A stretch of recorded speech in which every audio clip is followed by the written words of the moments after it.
Jadi waktunya sekitar 45 menit.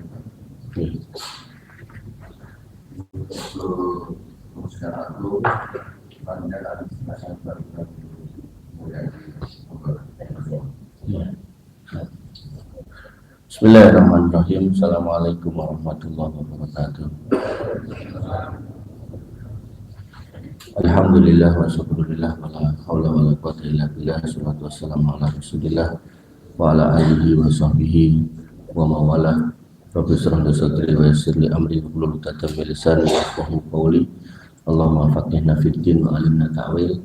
Allahumma zidna ilman nafi'an wa rizqan thayyiban wa amalan mutaqabbalan. Amma ba'du. Bapak Ibu yang dirahmati Allah, alhamdulillah kita bisa berkumpul lagi di masjid yang kita cintai ini dalam rangka bermajelis ilmu, wabil khusus ilmu tentang akidah, ilmu yang kemudian penting sekali.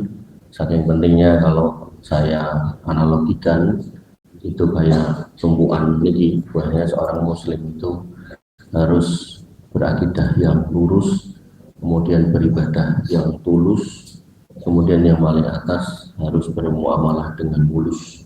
Artinya seorang muslim tidak boleh mendolimi orang lain, kemudian dalam beribadah tidak ada niat kepada selain Allah, artinya nggak boleh riya. Kemudian dalam akidah harus lurus. Konsekuensi ketika seorang muslim itu berbuat kedoliman yang paling atas, maka nanti akan ditagih di akhirat. Konsekuensi seorang muslim ketika meriakkan amalnya, maka amal yang dikerjakan tidak berpahala. Tapi sebaliknya, yang paling parah, konsekuensi ketika seorang muslim itu akidahnya rusak, maka ini kalau saya tarik, tentu dua yang di atas akan jatuh. Ini menunjukkan bahwasanya rusaknya akidah akan menyebabkan batalnya pahala semuanya, wabil khusus ketika melakukan kesyirikan. Bapak Ibu yang dirahmati oleh Allah Subhanahu wa Ta'ala, sehingga ketika saya diamanahi tema tentang akidah, maka saya juga harus berhati-hati. Artinya saya nggak boleh kemudian sembarangan mengambil kitab referensi, agar kemudian seorang ustadz itu ada di dua posisi yang sulit. Kalau dia mengajarkan yang baik, maka pahalanya banyak, tapi kalau mengajarkan yang buruk, maka dosanya langsung banyak, karena yang mendengarkan banyak, yang ikuti banyak, terus diwariskan ke anak cucunya jadi dosa jariah. Maka pentingnya seorang pengajar itu hati, dan pentingnya panjenengan memilih pengajar yang hati-hati, agar kemudian panjenengan juga bersandar di atas kehati-hatian.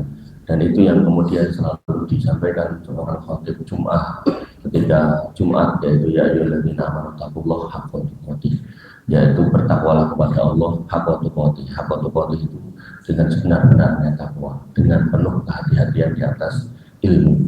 Bapak Ibu yang dirahmati oleh Allah Subhanahu wa Ta'ala, saya mengajarkan kitab akidah di beberapa masjid. Singkat cerita, di sini saya mengajarkan kitab akidah Imam Al-Kirmani. Belum saya bahas isinya, tapi saya membahas pembukaan, dan kalau panjenengan masih ingat, pada bulan yang lalu saya dapat pertanyaan dari Pak Budi, apakah Imam Al-Kirmani ini adalah seorang habib, gitu kan? Dan saya coba cari, nggak ketemu apakah beliau itu habib. Justru ada sebuah kata-kata bahwasanya apakah beliau seorang keturunan Nabi, maka disebutkan dalam tulisan yang saya baca bahwasanya tidak ada sumber atau catatan sejarah yang menyebutkan bahwa beliau adalah keturunan Nabi Muhammad SAW. Bahkan asal beliau itu dari daerah Kirman, itu Iran, itu mengindikasikan bahwasanya tidak ada kaitannya dengan Nabi Muhammad SAW, karena Nabi Muhammad SAW itu orang Arab, orang Quraisy. Tapi pertanyaannya, apakah akidah yang lurus itu harus dibawa oleh seorang habib?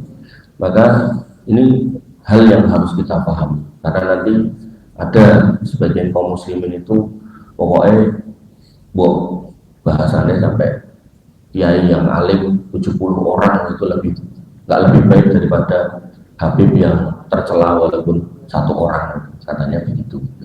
Nah, maka kita akan melihat apakah memang agama ini harus diambil dari para habaib. Maka Nabi SAW bersabda, waman bato'a bihi amalu lam yusrik bihi nasabu. Maka siapa yang kemudian dalam amalnya itu lamban, maka nasabnya tidak akan bisa mengejarnya.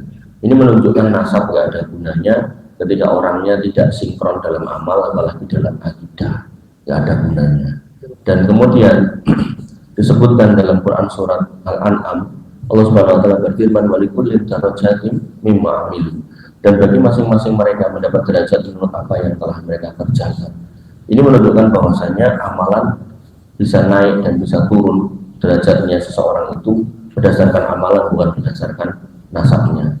Dan kemudian dalam Quran surat Al-Mu'minun Allah berfirman, "Wa idza nufikha fis-sur fala ansaba bainahum yawma idzin wala yatasaalu." Maka apabila trompet sangkakala itu ditiup, maka tidaklah ada lagi pertalian nasab di antara mereka pada hari itu, dan tidak ada pula mereka saling bisa bertanya satu sama lain di antara keluarganya. Jadi saling mendukung sudah nggak bisa. Ini menunjukkan nasab juga tidak terlalu berguna. Dan bahkan ibundanya para habib pun tidak mendapat jaminan dari Nabi SAW. Jadi kalau para habib itu kalau dirujuk itu kan kembalinya kepada Fatimah binti Rasulullah SAW. Maka Nabi SAW pernah berkata, diriwayatkan dari Abu Hurairah, Umar Rasulullah SAW berdiri, hina anzalallahu azza wa jalla, ketika Allah Subhanahu wa taala menurunkan ayat, wa andir asiratakal aqrabin, dan berilah peringatan kepada kerabatmu yang dekat. Jadi ayat ini benar-benar memerintahkan Nabi untuk beri peringatan kerabat yang dekat, bukan kerabat jauh. Makanya nanti ada ayat wa anfusakum wa ahlikum, maka tugas seorang kepala keluarga selain mencari nafkah, menafkahi secara finansial, juga harus menafkahi secara batiniah. Itu bukan cuma urusan apapun dan seksual, tapi di situ juga ada hal yang banyak dilupakan oleh para tulang punggung keluarga setelah mereka capek mencari nafkah, yaitu mentransfer ilmu yang didapatkan. Artinya wa anfusakum wa ahlikum itu penting banget untuk dihayati, bahwasanya panjenengan ketika mendapatkan ilmu sedikit apapun, maka itu perlu disampaikan di keluarga agar kemudian semuanya selamat dari api neraka. Maka ketika Nabi SAW dapat perintah khusus wa andir asiratakal aqrabin, berilah peringatan kepada kerabatmu yang dekat. Olah, kata beliau mengumpulkan orang-orang Quraisy, dan beliau mengatakan dia maksar Quraisy. Ini sukunya Nabi SAW. Jadi cara kita wong Jawa kabeh. Ya maksar Quraisy. Au kalimat dan nahwaha, atau kalimat yang semisal dengan itu, istaru anfusakum. Selamatkan, tebuslah dirimu masing-masing sendiri. Selamatkan diri awakmu.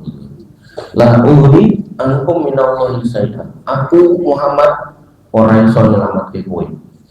Ini statement keras dari Nabi SAW, bahwasanya nggak ada faedahnya kekerabatan kalau kamu punya keyakinan yang menyimpang.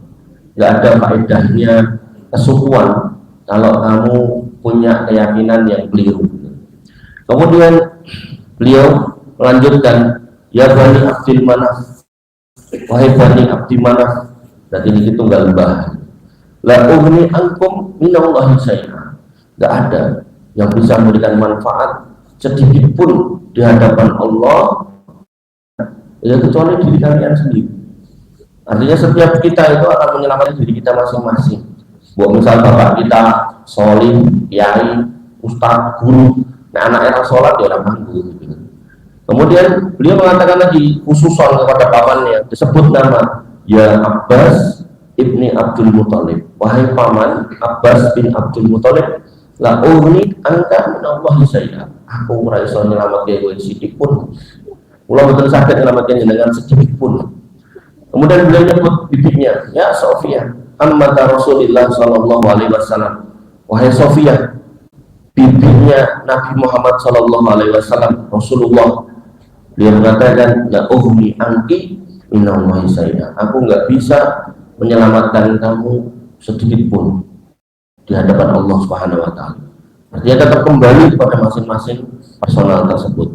Nah ini bundanya para habaib. Beliau mengatakan pada putrinya yang sangat dicintainya, ya Fatimah binta Muhammad, wahai Fatimah anaknya Muhammad, salini masyiti min mali, kowe nek meh njaluk bondo jaluk sing tak duweni tak keke carepmu njaluk tak keke tapi la ughni anti minallahi syai'a aku ora iso nyelametke kowe di hadapan Allah sedikit pun. Nek misal kamu menyimpang bahasa lainnya, kalau sampai kamu nggak sesuai dengan akidah yang benar, aku ora iso nulung kowe. Dan ini benar disampaikan ketika Nabi Muhammad SAW didatangi oleh Usamah bin Zaid. Usamah bin Zaid itu putra dari Zaid bin Sabit, dan Sabit itu anak angkat Nabi SAW yang sangat disayangi Nabi, dan kemudian punya putra Usamah bin Zaid. Sebagian orang Arab menyebut pada waktu itu cucu Nabi, padahal bukan, secara nasab bukan, tapi anak dari anak angkat. Tapi saking Nabi itu cinta sama Usamah bin Zaid sampai digelari sebagai ibu Nabi SAW, kecintaan Nabi SAW. Nah, kemudian singkat cerita, pada zaman itu ada seorang wanita yang qadarullah namanya Fatimah. Beliau kemudian mencuri. Ini bukan putri Nabi Fatimah, anak pembesar pada waktu itu, anak pejabat pada waktu itu, atau anak kepala suku pada waktu itu. Nah, kemudian para pembesar kaumnya, sukunya itu mendatangi Usamah bin Zaid dan minta supaya dinego Nabi SAW. Jangan sampai Fatimah yang anak orang penting ini dipotong tangannya. Dan Usamah bin Zaid sepakat untuk nego kepada Nabi SAW. Dan kemudian Usamah bin Zaid mendatangi Nabi SAW dan kemudian menyampaikan apa yang dimau para pembesar itu.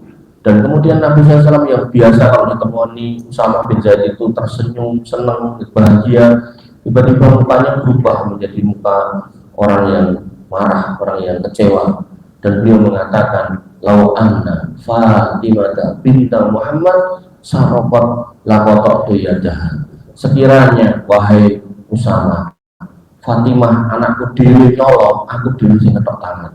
Ini menunjukkan bahwasannya beliau SAW tegas dalam urusan hukum. Apakah itu hukum di dunia, lebih-lebih urusan hukum di akhirat terkait dengan akidah. Oleh karena itu maka Imam Al-Kirmani ini memang benar bukan keturunan Nabi Muhammad SAW, tapi beliau direkam oleh sejarah, memiliki catatan sejarah yang baik. Bahkan dalam kitab akidah beliau membantah banyak aliran sesat.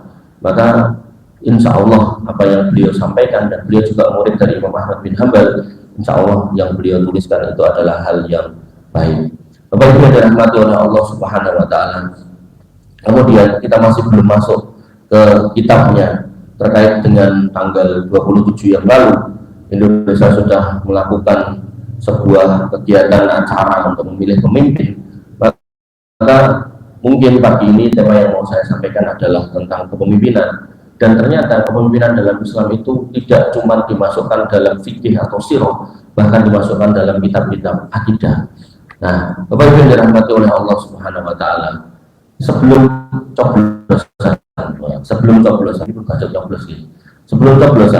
panjenengan harusnya tahu atau pernah dengar Nabi SAW pernah bersabda, inna dajjala yahruju wa inna ma'ahu ma'an wa naron. Sing jenenge dajjal kumono dan dia membawa air dan api, ya. Jadi sing kula walik anton geni gitu kan.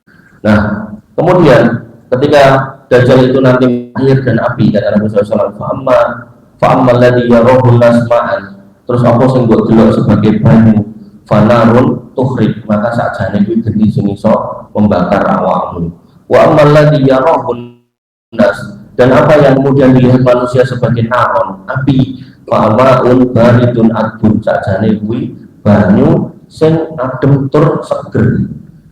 Faman adraka dzalika, nek kowe mau nganti ketemu tenan dajjal terus nggawa tenan iki, nah, kata Nabi SAW, maka falyaqo fil ladzi yarahu naron fa innahu ma'un adbun thayyibun, maka pilihan genine aja banyune, karena genine kuwi sakjane banyu sing seger tur api.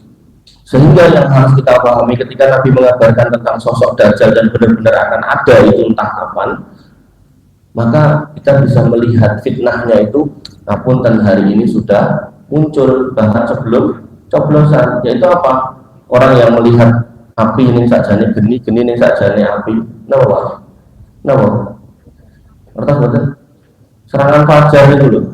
Niku ketoknya duit, tongkol duit bisa nggak tuku es teh jumbo kan dari bareng. Ini asli nih geni. Nabi mengatakan arrosi wal murtasi finna, orang yang menerima suap dan yang menyuap masuk neraka. Dan kemudian Nabi juga mengatakan dalam hadis yang lain, kulullah min nabada min suftin fannaru aula bihi, daging yang tumbuh dari harta yang haram maka neraka lebih pantas untuk menjilatnya.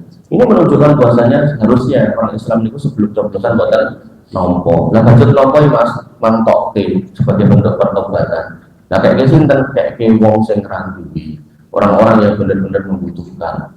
Laku ya butuh nompo nggih. Jangan tiga 1.000 ning dompet ada 500 itu jangan ra butuh. Jangan butuh itu ketika jangan telung dino mangan terus tidak bisa ketemu lagi mangan pas nompo niku butuh berarti.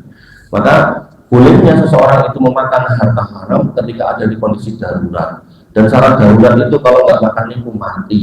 Artinya kalau dengan nomor beras 5 kilo nomor calon gitu kan, calon. Tapi tidak jadi berarti kan dia nomor istilahnya melakukan program sebagai bupati wali kotanya. Nah, maka kalau kemudian dengan nomor beras 5 kilo kok yang mau 10 kilo berarti dengan buatan darurat. Tapi kalau dengan sudah sebulan nih omah renek beras bahkan mangannya ya omong songkok ngapunten kayak-kayakan maka begitu dengan nomor itu nggak apa-apa. Betul ya. Bapak Ibu yang dirahmati oleh Allah Subhanahu wa taala, itu sebelum coblosan. Nah, setelah coblosan ini yang menarik. Maka dalam kitab-kitab akidah itu ada kitab akidah Sufyan As-Tsauri yang saya sudah kumpulkan tentang materi saya ini. Jadi tidak saya bawa kecuali satu nih, Ushul Sunnah Imam Al-Humaid. Kemudian ada akidah Imam Ahmad, Imam Al-Muzani, Imam Humaid dan Imam Al-Kirmani serta Imam Ar-Raziani dan Imam Al-Bukhari. Mereka mengatakan satu kalimat yang serupa, mirip dan hampir sama satu dengan yang lain. Padahal mereka ini berbeda masa. Dan ternyata masalah kepemimpinan dimasukkan dalam kitab akidah. Ini menunjukkan bahwasanya pentingnya seorang muslim tahu ini, karena yang nggak tahu biasanya diunggah HP, apalagi kalau ketemu sama orang yang bawa kepentingan atau duit gitu. Jadi koyo-koyo gampang banget gitu membeli panjenengan gitu. Dan kadang karena kita nggak tahu, nggak paham ya akhirnya gampang melu. Nah akhirnya tinggal wani piro, sehingga di satu tempat itu saya diceritain itu katanya kalau calon A itu nggak di 30.000, calon B langsung 30, mungkin A mungkin balik ini mulai jadi ceker jumlahnya terus jadi kayak bom-boman gitu. Akhirnya yang kalah ya bonyok tenan gitu. Nah dalam kitab akidah Imam Sufyan As-Tsauri yang pertama saya comot pada poin yang ke-9. Beliau mengatakan wasabru tahta liwa'is sultan. Maka seorang yang beriman ketika punya pemimpin maka wajib sabar di atas pemimpinnya. Bahkan beliau mengatakan jairun am adlun, apakah pemimpin itu pemimpin yang jelek ataupun yang baik, yang adil maupun yang dolim, sabar boten oleh rusuh. Nah ngertinya apa orang piye Mas? Gampang. Nek menang dangdutan nopo pengajian. Nah, itu contoh mawon gitu kan. Rata-rata nek menang kan ngoten niku, malah sok-sok enten sing dem-deman barang gitu. Itu ciri mawon itu, ciri kecil, ciri gedene yang harus masuk ke dalam.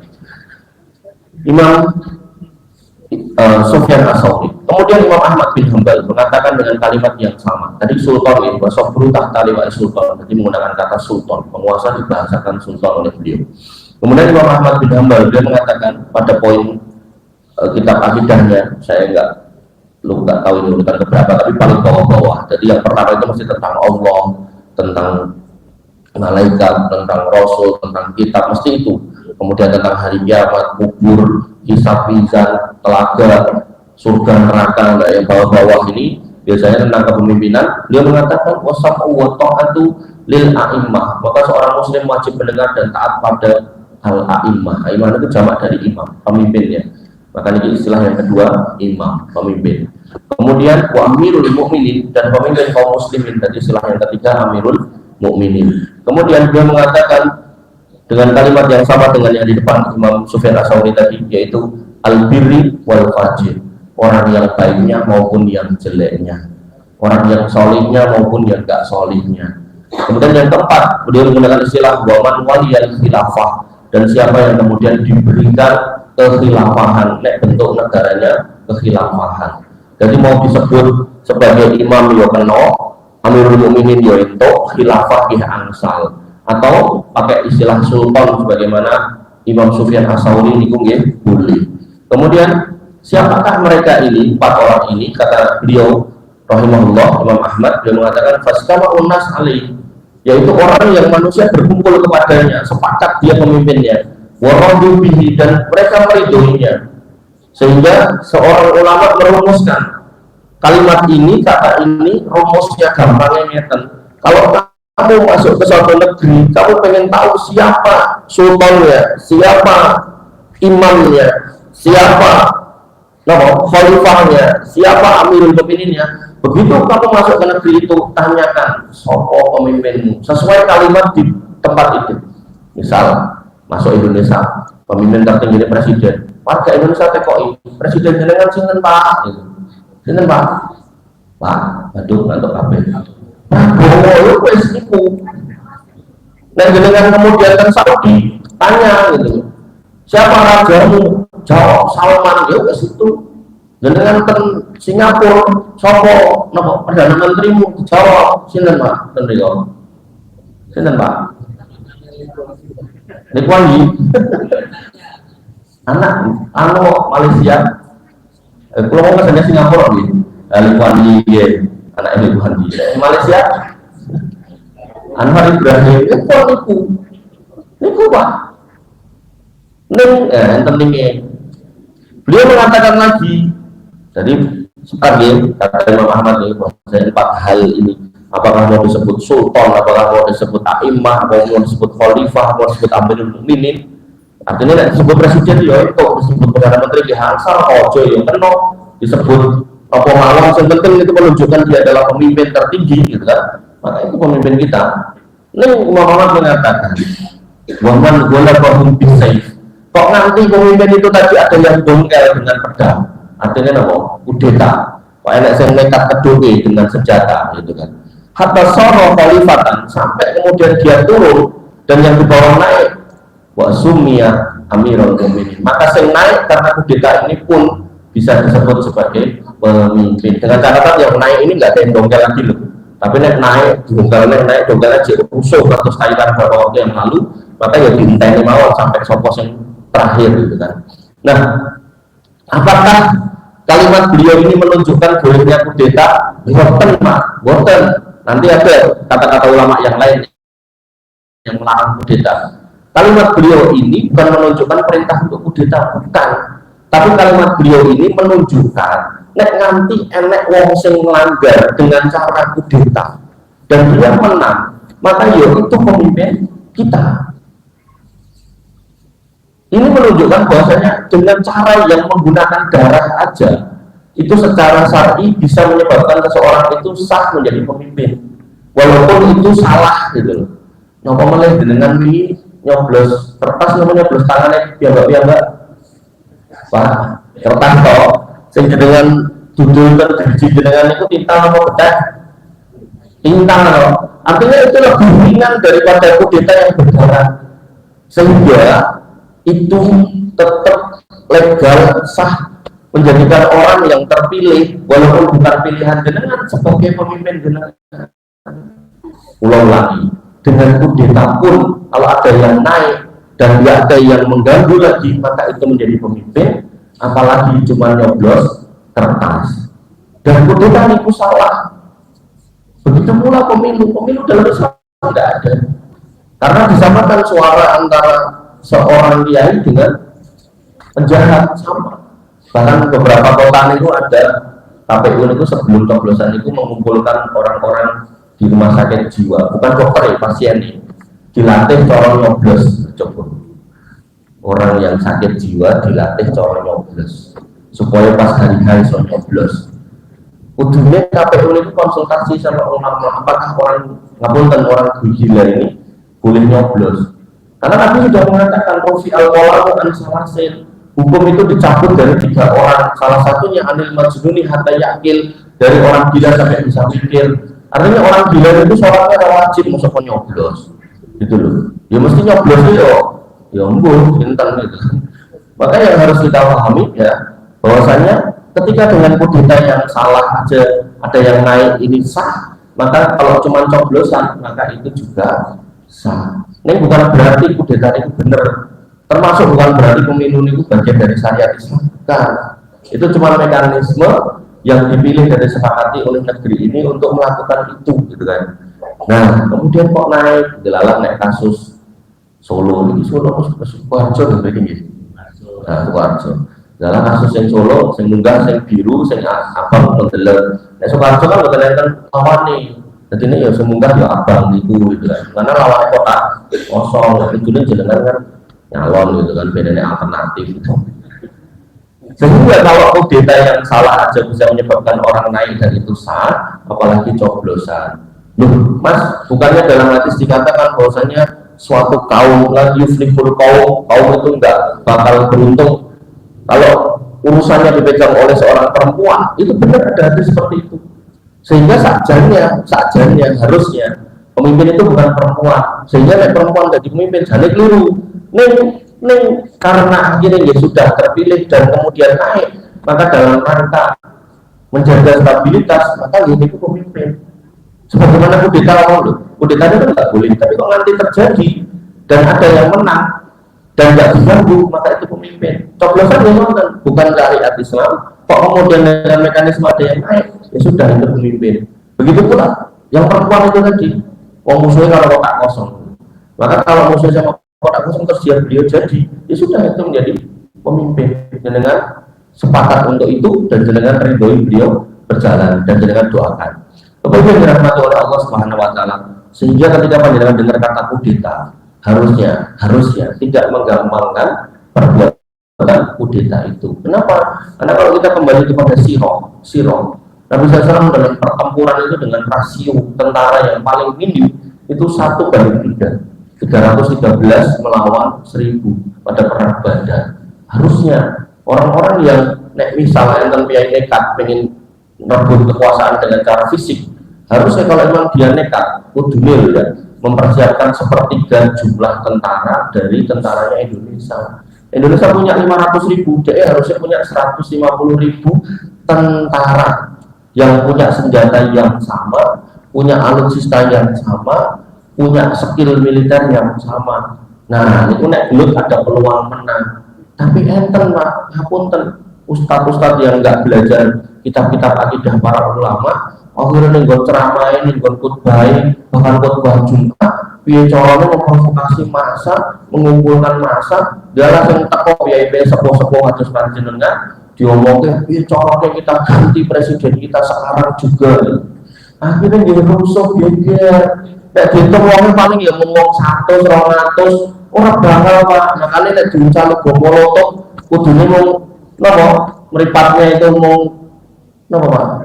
Berbesar, dan yang tua asma ya malah mati sisa gitu loh. Maka yang harus jenengan pahami, hati-hati Pak sama ustaz-ustaz seperti itu. Dan itu benar-benar ada orang kayak gitu. Dan dengan golei ceramahnya itu soal masjid ke masjid itu, wah di sini mau ngotot itu toh, nggak ada hasil liane ngotot itu. Seolah-olah coro bakul itu udah pengen spesialis bakul runtuh ke negara itu, pengen ganti penguasa. Padahal mungkin penguasanya yang dipilih itu jadi, yang dikarepkan itu jadi, alah diorang bakalan tiba-tiba Indonesia jadi baik. Kenapa? Karena Allah mengatakan wakadzalika nuwallibatul zalimina ba'dhum bi ba'd. Ini kayak bahwasanya pemimpin yang baik itu akan diberikan dari rakyat yang baik, pemimpin yang buruk yang dolim lahir dari rakyat yang dolim. Gampangnya kan Pak, kalau dengan masih ingat Pak Jokowi itu kan Pak Kiai yang sangat tinggi, sangat besar, bahkan bisa dibilang ulama besar. Beliau yang meletakkan fondasi ekonomi syariah di Indonesia, beliau yang meraih Pak Harto untuk didirikannya bank syariah pertama di Indonesia. Bahkan ketika ngomong sama Pak Harto, beliau nggak ngomong bank Islam, karena Pak Harto belum terlalu dekat dengan kelompok Islam pada waktu itu. Nek ngomong gitu masih ditolak. Beliau mengatakan, Pak Harto, mari kita bikin bank yang berasaskan maro mertelu koyo dum-duman nenggon garapan sawah. Pak Harto sebagai orang Jogja yang ngerti maro mertelu ya langsung ini apik gitu kan. Langsung di ACC, mau Garuda pada waktu itu yang berdiri bank swasta bukan bank pemerintah. Makanya bank muamalah pada zaman itu sudah berdiri pertama sampai hari ini hidup enggak, mati tak mau gitu kan, sampai akhirnya di merger sama bank BTN atau apa itu saya nggak tahu. Nah, maka Bapak Ibu yang dirahmati oleh Allah Subhanahu wa taala, beliau ketika naik, apakah tiba-tiba ada 5 juta, 10 juta orang Islam yang sholat terus sholat? Bukan Pak, yang sholat ya tetap sholat, bahkan sebelum beliau naik perjudian itu perputarannya itu nomor duitnya cuma 200 triliun, 300 triliun. Begitu beliau mengakhiri masa jabatannya diganti Pak Prabowo, data dari Menko Polhukam pinter 900 triliun malah muda gitu kan. Sehingga benar itu anak. Artinya kalau panjenengan pengen penguasa yang baik, pemimpin yang baik, mari kita perbaiki diri kita, keluarga kita, masyarakat kita. Gampangnya ngeten wis. Jenengan nek pengen pemimpin sing mboten korupsi, ayo. Jenengan nek dipamiti anake, Pak, ngurusi nyo 150 kok sementen wong itu 50 tok. Itu 50 nembak, 150 ujian, dan itu ujian wae rasane nembak. Kalau semua orang Indonesia sepakat orang bakal nembak, wes insya Allah Pak, bismillah pemimpinnya bakal korupsi. Tapi nek kabeh sepakat gampangnya masalah dengan cara tembak menembak, ya wes pemimpinnya gampangnya juga gitu loh. Makanya mereka gampangnya jadi dengan cara nyuap, dilalah sing ning isor, wani piro ya wes didadekne susah. Begitu kemudian TOP, pemilu mahal, ya akhirnya dikompensasi dalam bentuk proyek-proyek yang dikorupsi. Makanya hampir 2/3 penguasa itu dicekel KPK, sisone ngantri. Nah, maka yang harus dengan pahami, buah dari masyarakat melahirkan pemimpin. Jangan dibalik, pemimpin baik kemudian merubah masyarakat menjadi baik, itu satu hal yang tidak sesuai dengan ayat tadi. Pemimpin yang baik lahirnya dari masyarakat yang baik. Ini Imam Ahmad bin Hanbal. Nah, kemudian Imam Al-Muzani. Imam Al-Muzani ini saya ajarkan di Masjid Babul Ilmi Katibir Amriko. Dia mengatakan, wala yutraku khuduru sholatil jum'ah wa sholatuha ma'abaril hadil ummah wa fajriha. Maka seorang warga masyarakat tidak boleh meninggalkan sholat Jumat dan sholat wajibnya bersama pemimpinnya, meskipun itu pemimpin yang baik ataupun yang kurang baik. Maksudnya pripun? Zaman dulu ketika kekhalifahan itu ada, ibu kota itu ada, maka ada masjid agung, masjid jami, orang-orang Jumatan itu terliku. Nah, khalifah itu mesti terliku. Ya kados di beberapa kabupaten kota itu kan kalau ada antar kabupaten bisa ada masjid agung gitu kan. Nah, mereka para pemimpinnya Jumatan terliku. Nah, orang-orang Khawarij yang menyimpang dalam akidah, salah satunya orang Khawarij yang paling terkenal yang mempromosikan kebencian pada penguasa sedemikian rupa, itu selalu mempromosikan itu penguasa dolim, merasa sholat karo dhewe. Itu selalu kayak gitu. Maka beliau mengatakan di sini, nek pemimpinmu pun nggak baik, kamu tetap harus berjamaah bareng dia. Makanya kalau konteksnya sekarang masjid pundi-pundi, nah ini kan Jumatan kan otomatis bupati dengan rong karuan mriki menawa setri kan. Nah barangkali mungkin pas nopo Ramadan enter tarling yang bukan tarling gitu, tarwih keliling gitu. Nah niku barangkali tekan mriki ya. Terus enten piye? Wah pemimpin ra cetha, partene beda kaya sing tak yakini. Wah wis dah aku tarwih ning masjid Adi Abdullah tak pindah di masjid liya. Mboten asal. Makanya beliau menulis seperti itu. Dan sebenarnya kalimat ini juga ada di kitab-kitab lain. Bapak Ibu yang dirahmati oleh Allah Subhanahu wa taala. Nah, kemudian Imam Al-Kirmani yang mau kita bahas. Jadi saya langsung mencomot poinnya ke-22. Beliau mengatakan dengan kalimat yang detail dan rinci bahwasanya wal inqiyadu liman walahu Allahu amroka. Maka seorang muslim wajib tunduk kepada seseorang yang Allah berikan amanah untuk mengurusi urusannya. La tanza yadaka min ta'ah, jangan pernah cabut tanganmu dari ketaatan. Wala takhruj alaihi bisayfika, jangan pernah keluar rumah dengan membawa senjata untuk menyerangnya. Hatta yaj'alallahu laka farajan wa mahrajan, nek pun kowe anyel gregeten pengen kudeta tahan tanganmu dan dongakno sampai Allah kemudian memberikan jalan keluar dan solusi atas semua permasalahan. Dan ini dipraktekkan oleh Imam Ahmad bin Hanbal. Imam Ahmad bin Hanbal rahimahullah bila itu berhadapan pada penguasa yang pada waktu itu punya keyakinan Mu'tazilah karena dibisiki oleh penasehatnya. Salah satu keyakinan Mu'tazilah yang dipromosikan pada waktu itu adalah Al-Quran itu makhluk. Dan para ulama sepakat Quran itu kalamullah bukan makhluk. Bedanya makhluk kalau kalamullah kan kalamullah itu bagian dari sifat Allah, sehingga Quran itu jauh dari kekurangan, jauh dari kesalahan. Tapi kalau dikatakan Quran itu makhluk, maka Quran itu berarti kayak kita sosok ya keliru, sosok ya luput, sosok ya salah, sosok ya penting, rakanggo gitu. Maka Imam Ahmad nggak mau karena itu menyimpang. Dan penyimpangan penguasanya levelnya akidah. Apakah kemudian Imam Ahmad kemudian marah? Enggak. Imam Ahmad bahkan dipenjara, disiksa 3 kali periode di penjara, disiksa, beliau bersabar. Muridnya nggak sabar, datang pada Imam Ahmad, melipir, minta fatwa, mengfatwakan jihad saya, kami berangkat untuk mengkudeta penguasa. Kata Imam Ahmad bin Hanbal dengan kalimat yang diingat dalam sejarah, lau anna li da'watun mustajabatun la ta'udu li sultan. Sekiranya aku duduk waktu mau langsung kabul, tuh mau kita bakal tak utarakan kepada Allah untuk penguasa, baiknya penguasa. Dan itu beliau doakan terus penguasanya sampai akhirnya penguasa yang keempat, Pak. Nggak ada tumpahan darah, nggak ada kudeta, nggak ada apa, diganti oleh Allah Subhanahu Wa Taala atas berkat kesabaran pada ulama pada waktu itu dan kesabaran kaum muslimin pada waktu itu.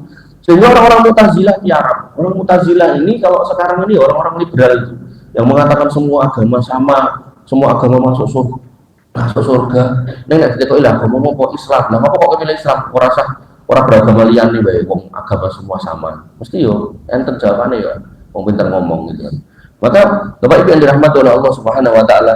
Kemudian beliau mengatakan lagi Imam Al-Kirmani, wa alla takhruja 'ala sultan, dan jangan pernah cabut baiatmu dan jangan pernah cabut ketaatanmu pada penguasa. Kemudian watas wa tutik walatan kusul bai'ah, dan jangan kamu cabut kesetiaanmu pada negara. Makanya ada 500 orang Pak melipir keluar dari Indonesia, nyebrang sampai ke Suriah sana, sampai ke Irak, berbaiat sama Khalifah Abu Bakar al-Baghdadi. Begitu tekan kono wonge mati, mereka dari Indonesia orang iso. Mereka apa? Begitu sudah nyebrang keluar Indonesia, paspornya diopong, KTP ini diceklek-ceklek. Pas Arab Bali terus piye itu warga negaranya sopo? Melu Irak ya udah nompo, melu Iran ya wegah, melu Suriah saya meneh lagi ruwet gitu kan. Akhirnya terlontang-lantung, saya nggak tahu sekarang mereka gimana gitu kan. Ya mudah-mudahan sudah diterima lagi sama Indonesia gitu. Maka yang harus kita pahami, ketika panjenengan kita lahir di Indonesia, istri kita orang Indonesia, bahkan kulit kita kulit Indonesia, ya tadi kita mau apa enten kulit Amerika, enten ini, betul enten orang Amerika putih banget, apa ireng-ireng sisan kata nih, negro nih kali. Tapi enten ini mau betul enten irung-irung kaya awake dhewe kena orang Indonesia Pak, orang Jawa gitu kan. Maka inilah negeri kita Pak. Sehingga kita diminta untuk kemudian bersabar atas pemimpin yang ada, mendoakan mereka. Kemudian beliau mengatakan faman fa'ala dzalika, siapa yang kemudian mencabut ketaatannya, mencabut baiatnya, bahkan nyuwek-nyuwek warga negaraannya, bahkan meninggalkan negerinya sedemikian lupa tanpa sebab yang dibenarkan, kata beliau rahimahullah Imam Al-Kirmani, fa huwa mubtadi'un mukhalifun mufariqun lil jamaah, maka dia ahli bid'ah yang dia menyelisihi sunnah dan bahkan dia terpisah dari jamaah. Dan kalimat mufariqun lil jamaah ini muncul pada hadis tentang telaga, di mana umat Nabi SAW nanti akan mencari Nabi Muhammad SAW, dan kemudian mereka sudah berkumpul tapi ada yang diusir Pak. Yang diusir salah satu sebabnya adalah mufariqun lil jamaah, karena mereka nggak mau berkumpul dengan kaum muslimin dan imamnya. Mereka pilih gawe rusuh, geger dan seterusnya. Bapak Ibu yang dirahmati oleh Allah Subhanahu Wa Taala.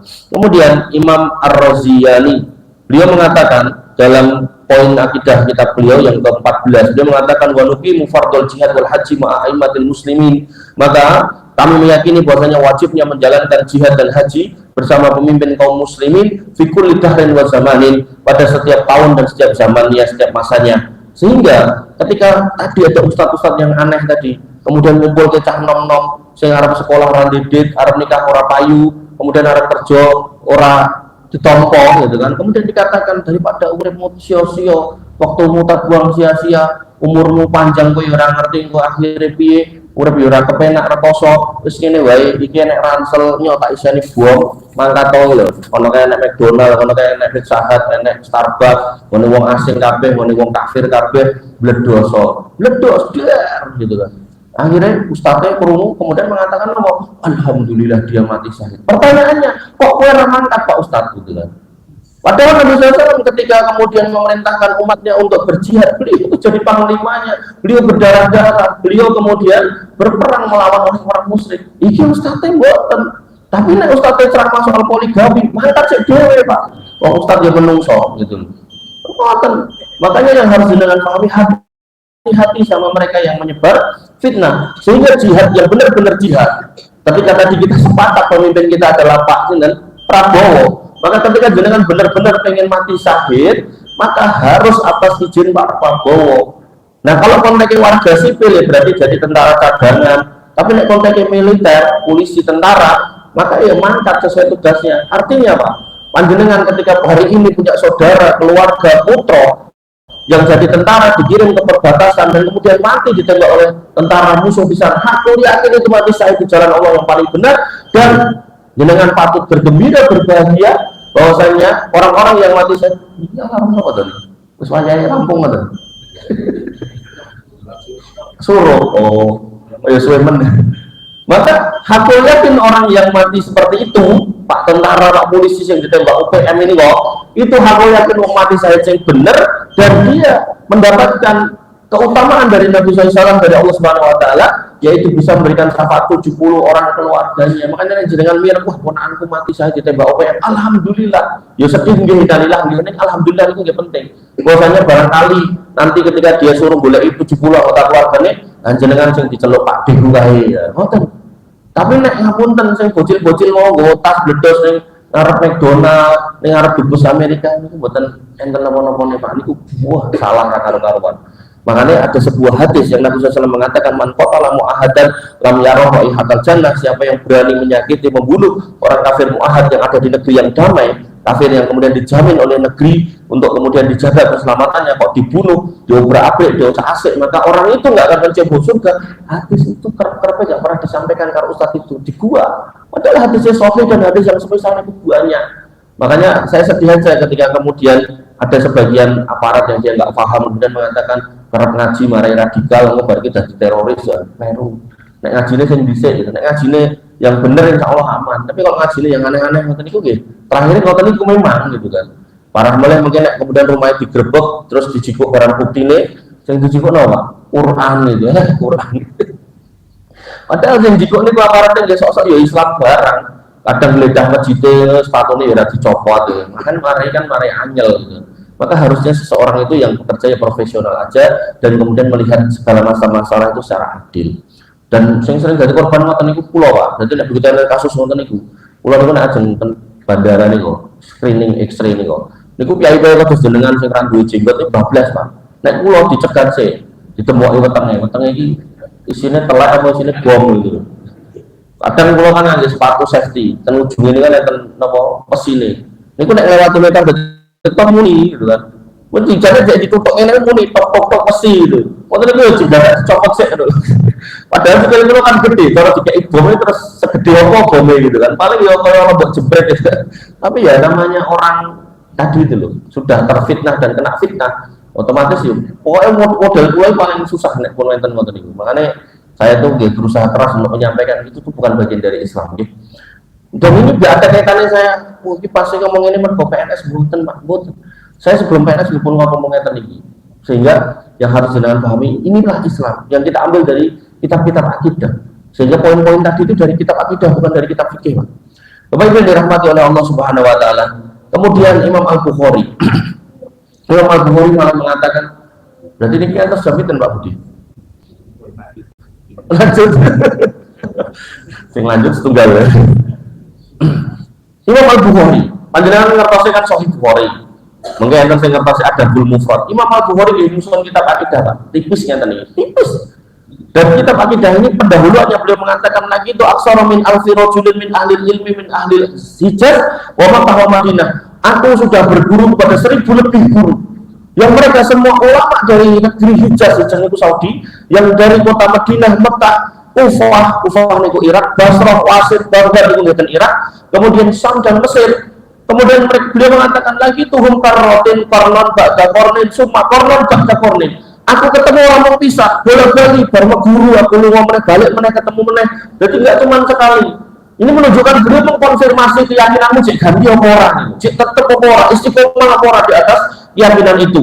Dan beliau kemudian mengatakan itu aku lakukan mundu aksari min sittin wa arba'ina sana. Aku berguru sejak aku mencari ilmu 46 tahun, selama itu saya berguru.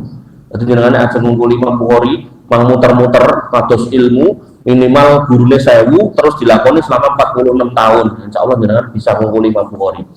Nah di TV Imam Bukhari rakyat dewe Pak ini. Dan di Indonesia kan Arab sekolah S2 golek beasiswa gitu. Mungkin tampung S2 merasa paling hebat, paling pintar gitu. Bapak Ibu yang dirahmati oleh Allah Subhanahu wa taala, pembukaan ngoten iki. Berarti kitab ini benar-benar intisari dari pemikiran 1000 lebih ulama, dan ditulis benar-benar hati-hati selama 46 tahun.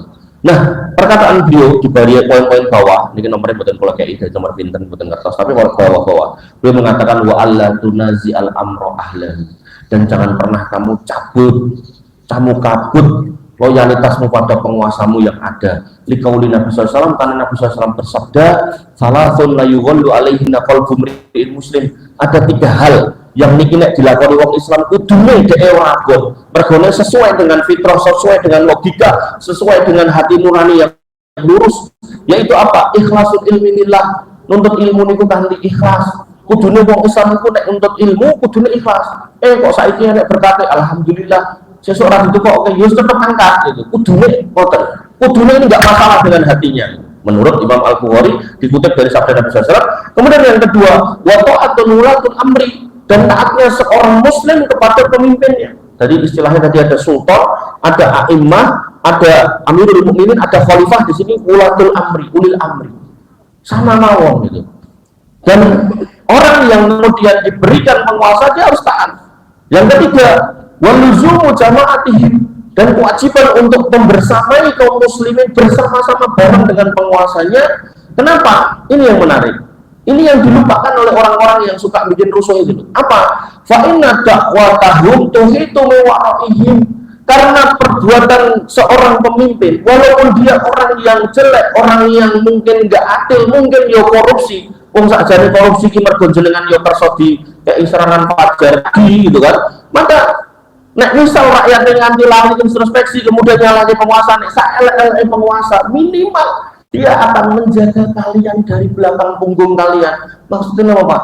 Jenengan saged tilem kanthi angler, boten enten bom bledos mon dhuwur dier kados ten Palestina. Jenengan saged rumpuk sujud kanthi khusyuk boten kados ten Palestina, salate ning masjid sing miring meh ambruk.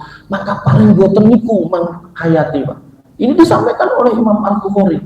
Dan ini yang banyak dilupakan oleh mereka yang kemudian titik-titik pengen geger, nek geger orang mau sidik pengennya sing gede, sing ramai, obong-obongan. Jenengan nek kemutan 98, jenengan aja keluar rumahnya bingung, sok-sok ngapunten nek pegawai negeri genah garingan teni transferan, malah karwane ning omah itu transferan. Tapi yang swasta, yang kudu gojek, yang kudu dodolan, nek ra dodolan kok didit, ta didit ra iso keimangan anak bojone. Anak bakal cilok rahmat turun minggu ke ya anak bojone kan makan cilok terus gitu kan. Nah, maka yang harus jenengan pahami Pak, minimal niku Pak, bahwasannya presiden kita ngapunten menteri-menterinya mbok misal enten sing korupsi setengah misal paling mboten niku tentara niku dijejer ten perbatasan, disebar ten Natuna. Loh, nanti Natuna kae mereka dol tinuku solar Mas ning kono niku oknum Pak. Jangan kemudian mengeneralisir semuanya. Dengan perhatikan bagaimana ada tentara yang mati di perbatasan, bagaimana ada polisi yang kemudian ditembak oleh penjahat. Jangan cuma melihat ada polisi yang nembak KSMK, bukan, itu ya salah dia. Tapi kemudian jangan menyalahkan semua polisi gitu loh Pak. Jangan Pak gitu. Bahkan saya tuh punya kenalan polisi sampai tak kayak kasusnya Mas, kasus nih level kabupaten selesai nawani orang didelok. Wah rawani tak. Iki levelnya kita orang orang levelnya Polres ini kudu munggah tekan Polda ini. Lah ngopo? Nah ini kita perpolitikannya ini jeruk banget ya, melibatkan beberapa lembaga gitu kan. Kan saya bawa kasus tentang pertanahan gitu kan. Terus solusinya solusinya nggak tentang dengan viral kan. Kok nek viral malah diurus karo Kapolri. Wah, iki rame. Jadi di dunia pertanahan itu jenengan ngurus niku napa? Sertifikat. Niku kalau lantai loro, ngeduke dokumen itu pembayar. Ngeduke dokumen tok padahal dokumen itu sudah diuncalke ngene tekan ngisor itu. Tapi kon bayar. Padahal dokumennya wis dadi. Gitu loh. Artinya kalau dari masyarakat itu udah ngapunten Pak, gampang urusan ngoten munggah terus kan dhuwur Pak. Dan ke atas ya otomatis nek lurah iki peluangnya korupsi maksimal 1 miliar niku dana desa, nek dhuwur danane nganti ribuan triliun ya. Jangan salah nek kemudian maklar kasusnya nanti ngelumpuke 987 miliar 1 triliun kurang sithik gitu kan. Nah, itu menunjukkan bahwasanya makin ke atas peluangnya makin gede gitu. Bapak Ibu yang dirahmati oleh Allah Subhanahu wa taala. Sedikit lagi ya, Imam Al-Bukhari kemudian menutup perkataannya pada poin ini dengan mengatakan summa akida fi qauli. Kemudian statement tadi dikuatkan lagi dengan firman Allah Subhanahu wa taala, atiullah wa atiur rasul wa ulil amri. Taatlah pada Allah, taatlah pada Rasul. Taat pada Allah, taat pada Rasul dan ulil amri. Ulil amri enggak ada kata taat, menunjukkan bukan berarti orang kontaat, tapi harus sesuai dengan Allah dan Rasulnya. Sehingga batasan taat itu apa? Kata Nabi SAW, la ta'ata li makhluqin fi maksiatil khaliq. Tidak ada ketaatan pada makhluk kalau dia memerintahkan kepada kemaksiatan. Sehingga kalau seorang pemimpin itu nyuruh lampu merah berhenti di jalan, pakai helm, pakai SIM STNK, jangan jual beli motor bodong, mobil bodong. Kalau kemudian jualan rumah niku nggih sertifikatnya cetok, bukan lemah warisan, dijual dadake perumahan. Nah, maka harusnya orang yang beriman kalau menghayati ini dia manut gitu loh. Tapi nek ngapunten misal bupati jenengan, wah APBD Sukoharjo minus nanti R, maka biar kemudian menggrojok menambahkan PAD, maka diputuskan melalui rapat DPRD dibuat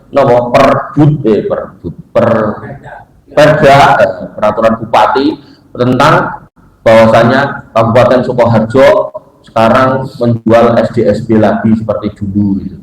Dan warga masyarakatnya harus beli tiap hari Senin dan Kamis. Nah, niku boten taat, niku dosa. Jadi untuk urusan-urusan yang mubah, untuk urusan-urusan yang baik kita wajib taat. Wong nikah kon ngurus surat-surat, anak lahir kon ngurus akte, itu kan hal-hal yang nggak bertentangan dengan syariat. Ajeng ke luar negeri kan ngurus paspor, ngurus visa, termasuk munggah kaji kan melu pemerintah pun napa melipir dhewe, enten piyai melipir dhewe untuk paket 180 yuto tekan mriko terlunta-lunta didekek ning hotel, didodok karo tentara, dijikuk karo tentara, dilebokke bis, terus diguak ning ndogone Jeddah 2 hari 3 hari di Jeddah, di bis 2 hari 3 hari makan tidur pipis ten niku, sampai beliau cerita bisa aku toilet gitu kan. Kemudian ditokke gitu aja di pinggir jalan. Adalah travelnya ya untuk tanggung jawab, dijikokke elef dilebokke elef, terus dilebokke mulai ten Mekah niku mboten lewat dalan tapi lewat padang pasir, dadi kados off-road niku dil dan buanter ngebut ben ora kecekel tentara karo polisi. Begitu tekan jero ya dilebokke meneh di hotel yang sama, dan kemudian begitu wukuf didekek ini cedake tempat sampah. Padahal dia ini pun sepuh. Nah, yang harus kita pahami, nek tempat sampah niku napa terus niku ten komplek Arafah, kan itu juga harus clear. Ini pun ten Arafah dihapusin kan iso gitu. Makanya pentingnya haji itu ikut pemerintah itu di situ, Pak. Makanya tadi dikatakan oleh Imam Ar-Raziani, jihad dan haji itu ikut pemerintah. Pemerintah yang noto, pemerintah yang ngatur. Nah, aku milih pemerintah kurang makan Mas, orang ngantri 38 tahun, berarti kita nggak mampu, Mas. Sementing pun daftar, pun ngantri, darullah, ajeng daftar dhuwure ra didit, berarti sone mengkui kok tekane pati kita nggak berangkat, insya Allah Pak jenengan pun dianggap berangkat. Karena jenengan sudah mengikuti prosedur yang diatur pemerintah. Bapak Ibu yang dirahmati oleh Allah Subhanahu wa taala, intinya yang mau saya sampaikan bahwasanya terkait dengan pemilu kada, terkait dengan pemilu Indonesia sudah selesai, dan walaupun itu bukan bagian dari tata cara pemilihan pemimpin dalam Islam, tapi ketika itu menaikkan seseorang menjadi penguasa, bahkan disumpahi, disaksikan oleh masyarakat dan diridhoi oleh masyarakat, maka itu adalah pemimpin kita wajib untuk mendengar dan taat, dan itu tertulis dalam kitab-kitab akidah. Paling boten tadi sudah saya comot 5-6 kitab akidah. Mereka semua para ulama-ulama yang solih, yang kemudian lurus tadi, menyatakan hal yang sama, wajibnya bersabar, wajibnya taat pada penguasa, wajibnya mendengar kepada mereka untuk hal-hal yang tidak berkaitan dengan kemaksiatan kepada Allah Subhanahu wa taala. Sekali lagi itu akidah. Adapun kemudian mereka kurang baik, ada yang zalim dan seterusnya, maka kita wajib untuk introspeksi, banyak-banyak istighfar, dan yang paling penting banyak mendoakan mereka, karena kebaikan mereka itu akan berimbas luas kepada masyarakat. Terkait judi online dan bunuh diri, saya itu bulan ini ngisi pengajian itu pengen 80 songo, Pak. Di antara 80 songo niku 10-15 masjid saya sampaikan bahayanya judi online yang bisa menyebabkan bunuh diri. Tapi apakah kemudian efek dari pengajian itu kemudian menyebabkan banyak orang tobat? Mboten, Pak.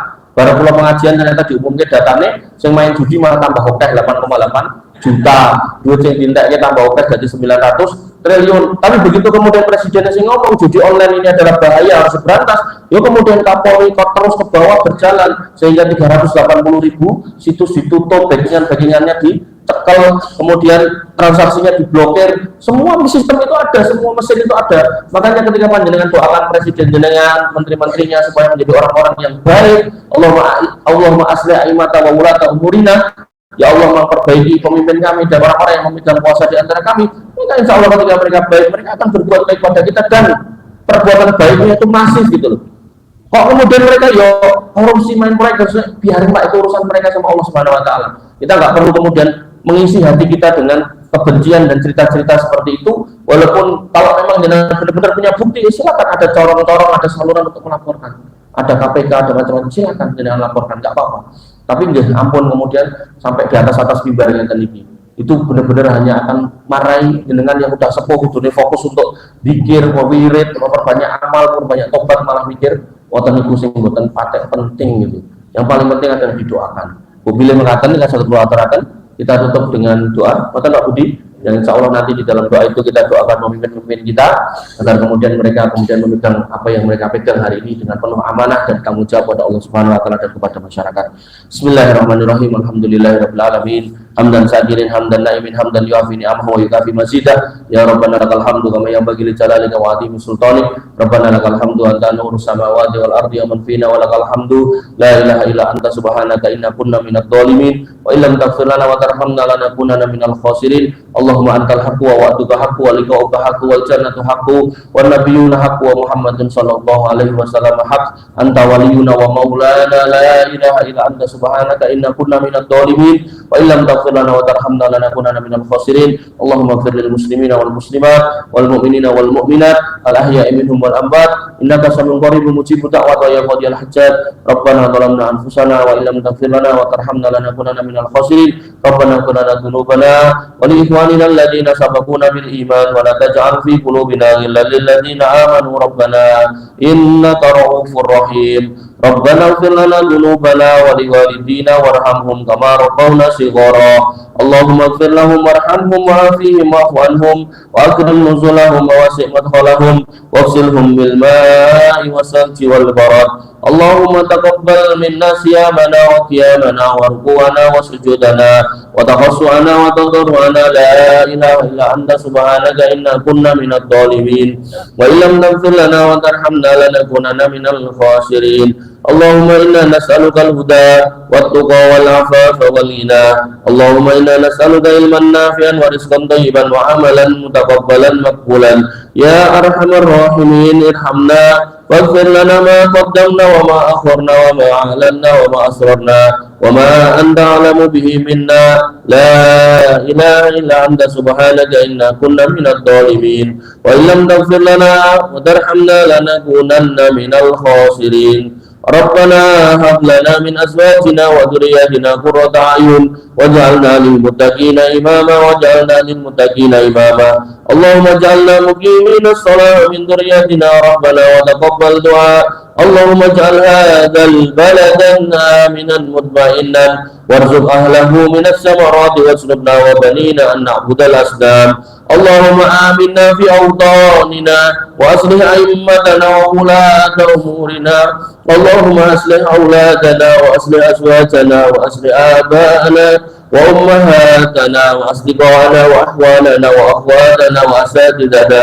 Ya arhamar rahimin irhamna. Rabbana atina min ladunka rahmah wa hayyi lana min amrina rasada. Rabbana atina ma wa'adtana ala rusulika wa la tukhzina yawmal qiyamah innaka antas sami'ud du'a innaka la tukhliful mi'ad. Allahumma inna nas'aluka al-jannah wa na'udzu bika minan nar. Allahumma adkhilna al-jannah wa akhrijna minan nar. Allahumma inna nas'aluka ridhaka wal jannah wa na'udzu bika min sakhatika wan nar.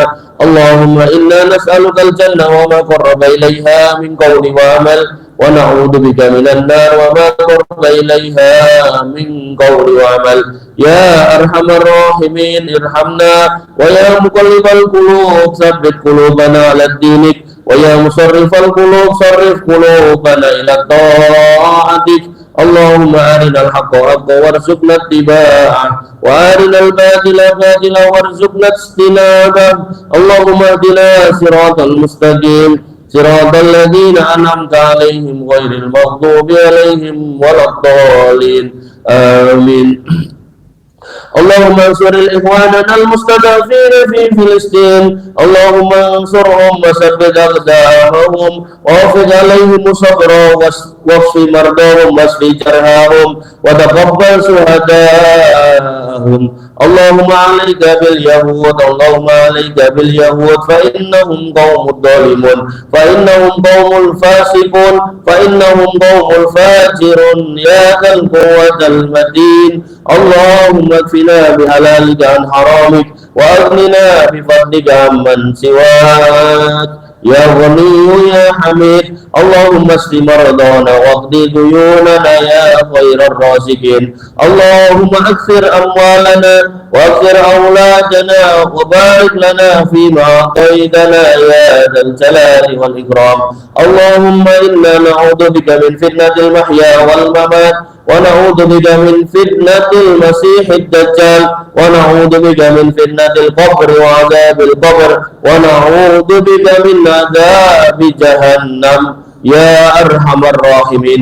اللهم إنا نعوذ بك من الربا، ونعوذ بك من الدين، ونعوذ بك من المحسن والمغرم، ونعوذ بك من غلبة الدين يا خير الرازقين. اللهم إنا نعوذ بك من الزنا، ونعوذ بك من الشرك والظلم، ونعوذ بك من النفاق، ونعوذ بك من الرياء والسمعة، ونعوذ بك من الكذب، ونعوذ بك من سائر سوء الأخلاق يا أرحم الراحمين. ونعوذ بك من سوء الخاتمة، ونسألك حسن الخاتمة يا خير الرازقين. اللهم ارزقنا حسن الخاتمة، اللهم ارزقنا حسن الخاتمة، اللهم ارزقنا حسن الخاتمة، واجمعنا في زمرة الموحدين، وأدخلنا الجنة جنتك جنة النعيم، جنة الفردوس الأعلى يا أرحم الراحمين يا ذا الجلال والإكرام. ربنا آتنا ما وعدتنا على رسلك ولا تخزنا يوم القيامة إنك أنت السميع الدعاء إنك لا تخلف الميعاد. ربنا آتنا في الدنيا حسنة وفي الآخرة حسنة وقنا عذاب النار، وقنا عذاب النار، وقنا عذاب النار. وآخر دعوانا الحمد لله رب العالمين، وصلى الله على نبينا محمد وعلى آله وصحبه وسلم أجمعين. Akhir kalam, subhanakallahumma bihamdika asyhadu an la ilaha illa anta astaghfiruka wa atubu ilaik. Assalamualaikum warahmatullahi wabarakatuh.